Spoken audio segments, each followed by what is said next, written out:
First ever factory outlet Mukunda jewellery grand opening December 14న హన్మకొండలో.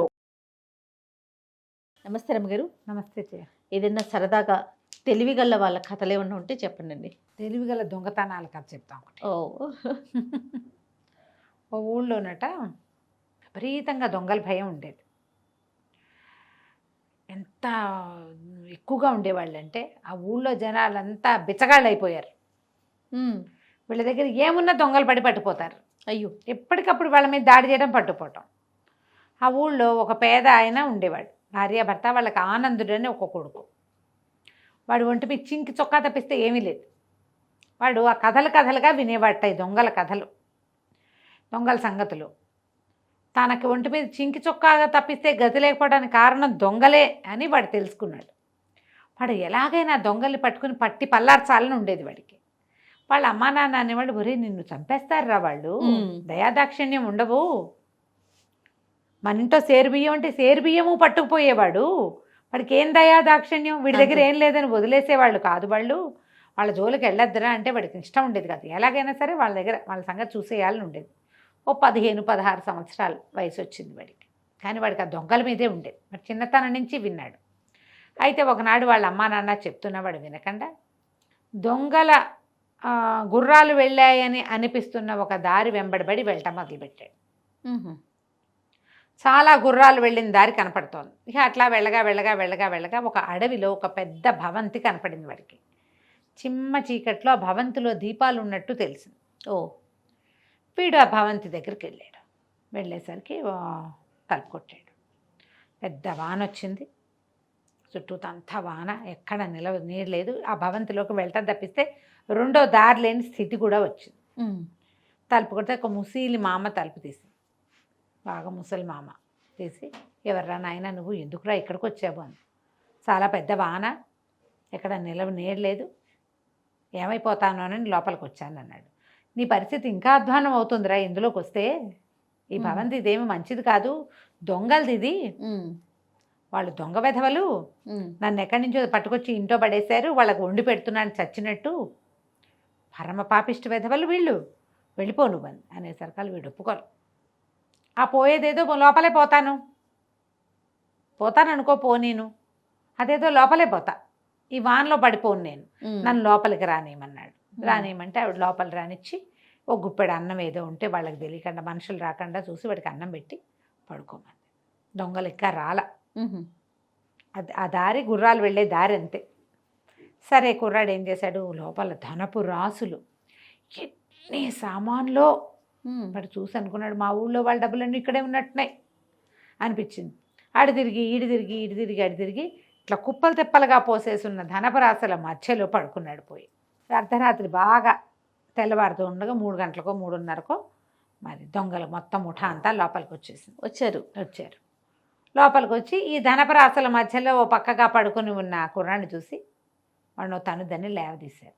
వీడిని ఇప్పుడే చంపేద్దామా, చిత్రహింసలు పెట్టి రేపొద్దున చంపుదామా అని మాట్లాడుకుంటున్నారు.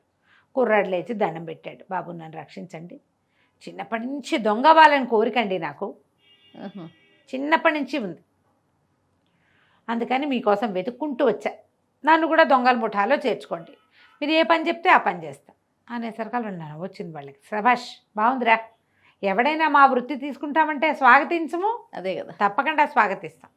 అయితే మా లోపల మా గుంపులోకి తీసుకోవడానికి రూల్స్ ఉన్నాయి మాకు. ఏదైనా ఒక్క దొంగతనం అవతల వాడికి తెలియకుండా, నువ్వే దొంగతనం చేసావని వాడికి తెలియకుండా తెలివిగా దొంగతనం చేసుకొస్తే నిన్ను మాలో రాణిస్తాం. 2 దొంగతనాలు కనుక ఎవ్వడికి తెలియకుండా, నరమానవుడికి అర్థం కాకుండా చేసావా, నువ్వు మాలో ఒకడివైపోతావు. 3 దొంగతనాలు చేస్తే నువ్వు మాకు నాయకుడు అవుతావు, నీ నాయకత్వాన్ని మేము ఒప్పుకుంటాం. ఓహో, మాలో ఇప్పుడున్న నాయకుడు అలాంటి వాడే, అంతకుముందు ఉన్న నాయకుడు కంటే తర్వాత వచ్చిన నాయకుడు ఇంకా గొప్ప, షార్ప్. ఇలాగ నువ్వు మాకు ఇప్పుడు నాయకుడు అవుతావు అనేసరికి వీడు అలాగేనన్నాడు. అక్కడ బోల్డ్ అనే సామాన్లు ఉన్నాయి. ఎన్ని సామాన్లలో చెప్పుల జత ఒకటి కనపడింది. వీడేం చేశాడు, ఆ చెప్పుల నుంచి ఒక్క చెప్పు తీసుకున్నాడు. దొంగతనం చేసుకుని వస్తానని చెప్పు పుచ్చుకుని వెళ్ళిపోయాడు. దొంగలు కూడా చూద్దామనుకున్నారు. ఇప్పుడు వాడు వెళ్ళి చేసేదేం లేదు, ఈ ఊళ్ళో రాజభటులు లేరు, ఎవరు లేరు, ఉమ్. అడవి చాలా దూరం ఊరికి. సరే వీడు దారి నడుచుకుంటూ వెళ్ళి ఒక చోట పాదరక్షను వదిలిపెట్టాడు. దాని వెనకాల ఒక చెట్టు వెనకాల దాని దగ్గర ఆ రోడ్డు మీద చెట్టు వెనకాల కూర్చుని ఉన్నాడు. ఆ దారిన ఒక రైతు నడుస్తూ కనపడ్డాడు. అతను ఒక ఎద్దుని సంతలో అమ్మడానికి వెళ్తున్నాడు. దానికి బైపాస్ ఈ రోడ్డు. ఉహు. ఈ సంతలో అమ్మడానికి బయలుదేరిన రైతు ఆ దారి మధ్యలో ఉన్న ఆ మెరుస్తున్న చక్కటి చెప్పును చూశాడు. అబ్బాయి ఎంత బాగుంది అని అటు ఇటు వెతికాడు, జోడు కనపడలే. ఉమ్. అబ్బా జోడు లేదే, రెండో చెప్పు ఉంటే ఎంత బాగుండేది అని అనుకుని ఆ చెప్పు అక్కడే దిగబడిచి ఎద్దును తోలుకుని పోయాడు. ఒక చెప్పును ఏం చేసుకుంటారు ఎవరైనాను? బంగారం అయినా కూడా. బంగారం కాదు, మంచి చెప్పు. ఓహో. ఆహా. మంచి చెప్పు, బంగారం అని కాదు అది, ఆహా. మంచిది ఖరీదైన చెప్పు. వదిలేసాడు. వదిలేస్తే ఈ కుర్రాడు ఏం చేశాడు, ఆయన ముందుకెళ్ళంగానే చటుక్కుని వెళ్ళి ఆ పాదరక్ష ఆ చెప్పు చేత్తో పుచ్చుకుని ఈ రెండో పక్క నుంచి చెట్ల మధ్య నుంచి పరిగెట్టుకుంటూ బాగా ముందుకెళ్ళిపోయి, అతనేమో ఎద్దుతో నడుస్తున్నవాడు దబదబా నడవడగా, అవునుగా. ఎద్దు టిక్కు నిదానంగా నడుస్తుంది. దాన్ని తోలుకెళ్ళేవాడు దాని వెనకాల పడి వెళ్ళాలి, ముందు నడుచుకుపోవడానికి వీల్లేదు. అతను నిదానంగా నడుస్తున్నాడు. ఈ చెప్పును తీసుకెళ్ళి ముందు అక్కడెక్కడో పెట్టాడు. ఓహో. పెట్టేసరికల్లా ఈ ఎద్దును తోలుకెళ్తున్న రైతు గారు అలా వెళ్ళి ముందుకెళ్ళాక ఆయన చెప్పు కనపడుతుంది. ఇందాక చూసింది కుడికాలు చెప్పో ఎడంకాలు చెప్పో సాధారణంగా ఎవరికైనా గుర్తుంటుందా? ఉండదు కదా. ఉండదు. అప్పుడు చూసుకున్నాడు, అర్రే చెప్పుందే, అది చేత్తో పుచ్చుకొచ్చాను కాను, సరిపోయి. ఒకవేళ ఎవరో బండి మీద వెళ్తుంటే బండిలో నుంచి జారిపడ్డాయి, అది అక్కడ పడింది ఇది ఇక్కడ పడింది అని చెప్పి ఈ ఎద్దుని అక్కడ ఉన్న చెట్టుకేసి కట్టేసి ఆ చెప్పు చేత్తో పుచ్చుకొని వెనక్కి నడిచి వెళ్ళాడు జోడు తెచ్చుకోవటానికి. ఎప్పుడైతే ఈయన వెనక్కి మరలి మొదటి చెప్పు ఉన్న దగ్గరికి వెళ్ళాడో కుర్రాడు ఎద్దును తాడు విప్పేసాడు, తీసుకుపోయాడు దొంగల దగ్గరికి. వాళ్ళు ఆశ్చర్యపోయారు, ఊరిని నీ తెలివి భలే చేసావురా, చాలా బాగా చేసావు అని ఆశ్చర్యపోయారు. ఒక దొంగతనం చేసావు, నువ్వు ఇప్పుడు మాతో ఉండొచ్చు, రెండో దొంగతనం చేసి ప్రూవ్ చేసుకోమన్నారు. ఓ. మనవాడు ఏం చేశాడు, ఆ దారిలో వచ్చాడు. ఈ ఎద్దుని రైతు చెప్పు కోసం చూసుకున్నాడు, ముందుకెళ్ళి వెనకెళ్ళి చేసేసరికల్లా ఉన్నది ఒకటే చెప్పని, ఎద్దు కాస్త మిస్ అయిందని తెలుసుకుంది. అర్థమైంది. ఆ ఎద్దును ఎవరైనా విప్పుకుపోయారో ఇంకోటి ఏమైందో తెలియలే. ఏం చేస్తాడు, నడిచి వెళ్ళిపోవటం మొదలుపెట్టాడు. ఈ ఎద్దునే దొంగల దగ్గర దింపిన కుర్రాడు, అది పెద్ద దారి, పరిగెత్తుకుంటూ ఆ రిటర్న్ దారి ఉంది కదా, ఆ దారిలోకి బాగా ముందుకెళ్ళి ఒక పగ్గాన్ని అంటే తాడుని తీసుకెళ్ళి ఊపిరి బిగబట్టి చెట్టుకి వేళ్లాడేసి మెడకు తగిలించుకుని ఇట్లా శవంలాగా ఉన్నాడు. ఈ నడిచి వెళ్తున్న రైతు పైకి చూసి, అయ్యో ఎవడో చచ్చిపోయాడే, ఆత్మహత్య చేసుకున్నాడా, ఎవడైనా వీడిని చంపి అక్కడ తగిలిచ్చారు. చూస్తే ఆ చెట్టు ఎత్తు చెట్టు, ఎవరో తగిలిచ్చారు వీడిని. ఆ దొంగలు వింటారు, ఎవరైనా వింటారు, దొంగ చచ్చిన వాళ్ళని ఎవరైనా సరే ఇట్లా వేళ్లాడేస్తే ఈ ఊళ్ళో దొంగలు పోతారు, నా ఎద్దును దొంగిలిచ్చేసాడు ఎవడో చచ్చిన వాడని తిట్టుకుంటూ పోయాడు. ఎప్పుడైతే అతను చెట్టును దాటి వెళ్ళిపోయాడో కుర్రాడు చెట్టు దిగేసి ఆ పగ్గం పుచ్చుకుని ముందుకు పరిగెత్తుకుంటూ వెళ్ళాడు. ఈయన రెండో ఎద్దును పుచ్చుకెళ్తున్నాడు. ఇప్పుడు ఒక ఎద్దు పోయింది, రెండో ఎద్దును పట్టుకెళ్తున్నాడు. ఎద్దును పుచ్చుకుని నడిచి వెళ్తుంటే ఏం చేశాడు, ముందుకెళ్ళి మళ్ళీ ఇంకో చెట్టుకు వేళ్లాడడం మొదలుపెట్టాడు. ఈయన చూసి ఆశ్చర్యపోయాడు, ఇంకోటి చచ్చిపోయాడే, ఏమిటి ఇంతమంది చచ్చిపోతున్నారు ఆశ్చర్యంగా అనుకున్నాడు. అనుకుని ఆ చెట్టును దాటి వెళ్ళిపోయాడు. ఈ కుర్రాడు మళ్ళీ ముందుకు పరిగెత్తుకుంటూ వెళ్ళి ముందు ఇంకో చెట్టుకు వేళ్లాడాడు. ఈ మూడో చెట్టుని దాటుతున్న రైతు ఆ ఎద్దును పుచ్చుకుని ఉన్నవాడు పైకి చూసి, అయ్యి బాబోయ్, అవును ఇదేంటి, మొదట చూసిన వాడు రెండోవాడు మూడోవాడు ఒకేలా కనపడుతున్నారు, మొదటి వాళ్ళు ఉన్నారో లేదో చూద్దామనిపించింది ఆయనకి. అయ్యో. ఈ ఎద్దుని ఇక్కడ కట్టి వెనక్కి నడిచి వెళ్ళాడు. ఎప్పుడైతే రైతు వెనక్కి నడిచాడో వీడు చెట్టు దిగేసి ఈ రెండో ఎద్దును కూడా చెత్త పుచ్చుకెళ్ళిపోయాడు. రెండో దొంగతనం అయిపోయింది. వాళ్ళంతా ఆశ్చర్యపోయారు, ఊరిని ఎంత తెలివిగలవాడివిరా నాయన, సరే ముచ్చటగా మూడో దొంగతనం చేయి, నిన్ను మేము నాయకుడిని చేస్తాం, నాయకుడిని చేసుకుంటాం అని చెప్పేసరికి ఇతను ఏం చేస్తే సరేనన్నాడు. రెండో ఎద్దును కూడా ఇక్కడ కట్టేశాడు. పాపం ఈ రైతుకి 2 ఎడ్లు పోయినాయి. అతను ఎద్దు అమ్మితే కానీ అతని ఖర్చులు వెళ్ళవు. నిజానికి వ్యవసాయానికి 2 ఎడ్లు చాలు, మూడో ఎద్దు స్పేర్గా పెట్టుకుంటే 2 పోయి 1 మిగిలింది. ఈ ఒకదాంతో ఏం చేస్తాడు, ఏదైనా ఒకదానికి బాగోపోతే దాన్ని కట్టేసి దీన్ని తీసుకుపోయేవాడు. ఇప్పుడు 2 పోయినాయి. ఇప్పుడు అమ్మక తప్పదు, మూడో ఎద్దుని తీసుకుని బయలుదేరాడు. అలా నడుస్తుంటే చెట్ల చాటు నుంచి ఎద్దు రంకె వినపడింది.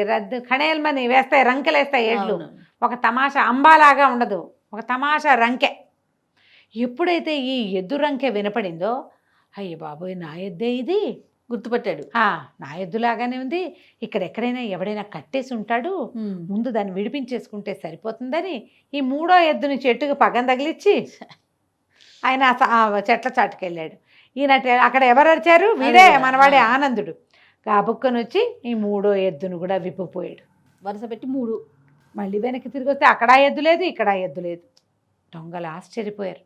ఓరు వీడి తుంపదేగా, వీడు మామూలు వాడిగా లేడే, ఇంత తెలివే, ఒకే రైతు దగ్గర 3 ఎడ్లు కొట్టేశాడే 3 రోజుల్లో. వీడు మామూలు వాడు కాదు, వీడిని నాయకుడిని చేసుకున్నారు. నువ్వే మా నాయకుడివి, ఫలానా నగరంలో దగ్గర సమీప అడవులు దాటాక నగరంలో ఒక చోట మనం దోపిడీ చేయాలనుకుంటున్నావు, నువ్వు ప్లాన్ చేయమన్నారు. ఓహో, నాయకుడు కదా, నువ్వే నాయకత్వం వహించమన్నారు. మనవాడు ఏం చేశాడు? చక్కగా ఊళ్ళోకి వెళ్ళి నాను పాను చూసొస్తానని వీళ్ళకి చెప్పి రాజభటుల దగ్గరికి వెళ్ళి, బాబు నేను ఫలానా పల్లెటూరు వాడిని, మరి నేను ఒక దొంగల ముఠాలో చేరాను, వాళ్ళు ఈ రాత్రి ఇక్కడికి వస్తున్నారు, 40 మంది ఒకేసారి వచ్చి పడతాం, మీరు జాగ్రత్తగా పన్నికగా నుంచోండి, 40 మందిని లేపేసేయండి. నేను వాళ్ళలో కొత్తగా చేరా, ఫలానా ఊరు, నా వీడు గ్రామ పంచాయతీ అన్నీ చెప్తున్నాడు, ఆ ఊరు ఈ ఊరు ఇది అనేసరికల్లా మరి అవన్నీ వాళ్ళకి ఉంటాయి కదా, ప్రతి ఊళ్ళో ఎంతమంది ఉన్నారు, ఎవరి కొడుకు ఎవరు ఉంటాయి లెక్కలు. ఇప్పుడు మన ఆధార్ కార్డులుగా పాతకాలను రాసుకునేవాళ్ళు, వాళ్ళు అవన్నీ లెక్క చూసుకుని, అవును వీడు ఆనందుడు ఫలానా వాడి శుభరాజు కొడుకు అని చూసుకుని, సరేరా నాయన అని చెప్పారు. వీడేం చేశాడు? రాత్రి 12 అయ్యేసరికల్లా దొంగలందరినీ మనం ఫలానా ఇంట్లో దొంగతనం చేయాలి, అక్కడికి వెళ్ళిపోదాం పదండి అని 40 మందిని 40 గుర్రాల మీద తీసుకెళ్లి రాజుగారి దేవుడిలో ప్రవేశపెట్టారు. ఓహో, లోపలికి వెళ్ళేసరికి 4 పక్కల నుంచి రాజభట్లు మూసేశారు వాళ్ళని. వాడు తెలివి చూడు, పట్టేశారు. ఎప్పుడైతే వీడు కొమ్ము బూరా ఊదాడు, బూరా ఊతానని చెప్పాడు, 40 మంది లోపలికి వెళ్ళగానే బూరా ఊదేశాడు. ఆ చుట్టుపక్కలంతా కాపలా కాస్తున్న సైనికులు వాడి మీద పడిపోయి పట్టేశారు. పట్టేసి వీడిని వదిలిపెట్టేశారు.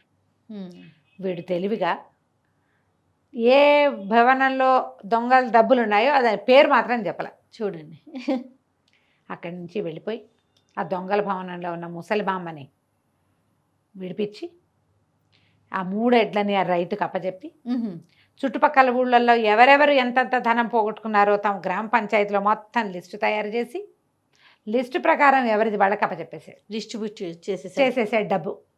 రాజుగారు 40 మంది దొంగల్ని పట్టించినందుకు ఆయన ఒక పెద్ద బహుమతి 300-400 వరహాలు ప్రకటిస్తే ఆ డబ్బు పుచ్చుకుని దొంగలు ఖాళీ చేసిన భవనంలో అమ్మా నాన్నని పెట్టుకుని హాయిగా ఉన్నాడు. కథ కంచికి మనం ఇంటికి. చాలా బాగుంది రమ్మ గారు, తెలివైన కథ కదా. తెలివైన కథ. నమస్తే అండి. నమస్తే జయ.